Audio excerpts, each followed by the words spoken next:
इस डायरी के बारे में ना बहुत तजस्सुस होता है। अब इसको इतना छुपा के क्यों रखते हैं? मेरे सीने पर बहुत बोझ है जो मैं तुमसे शेयर करना चाहता हूँ।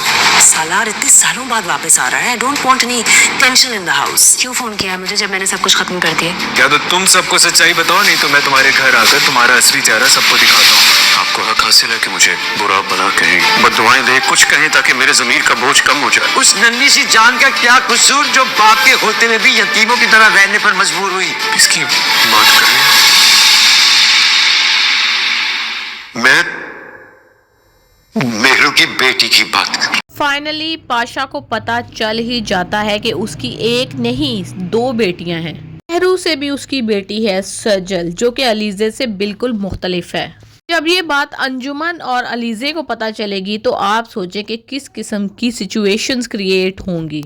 दोनों माँ बेटियां जो अपने परों पर पानी नहीं पड़ने देती, इनको इतना ज्यादा दुख है कि पाशा क्यों मेहरू की कब्र पे चला जाता है, क्यों इतना डिप्रेस होता है, अपनी मोहब्बत को दिल से निकाल क्यों नहीं देता जो कि अब मर चुकी है। अगर वो जिंदा होती तो क्या होता। जब उन्हें ये पता चलेगा कि उसकी एक बेटी भी थी जिंदा सलामत, उनकी तो रातों की नींदें उड़ने वाली हैं। दूसरी बात यह कि ड्रामे में जिस किस्म की हरकतें रमशा को करते हुए दिखाया गया है, जिस तरह से वो अहमद को कहती है कि मेरी बहन के ऊपर ऐसे इल्ज़ाम लगाओ, इस तरह से उसको रॉन्ग कॉल करो, तो मेरा ख्याल है कोई भी सेंसिबल लड़का जो यूनिवर्सिटी कॉलेज में पढ़ता होगा वो इस किस्म की हरकत नहीं करेगा। और अगर कोई लड़की उसको इस किस्म की हरकत करने के बारे में कहती भी है तो उसको पता चल जाएगा कि ये लड़की तो लाइफ पार्टनर बनाने के काबिल ही नहीं है।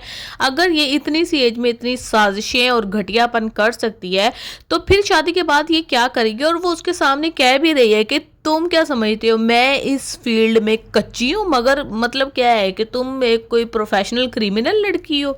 नहीं समझ आ रहा कि ड्रामे में इस किस्म के लड़कियों को किरदार देकर क्या बताया जा रहा है कि इस तरह की चालाकियां करोगी तो ज़िंदगी में तुम कामयाब हो जाओगी।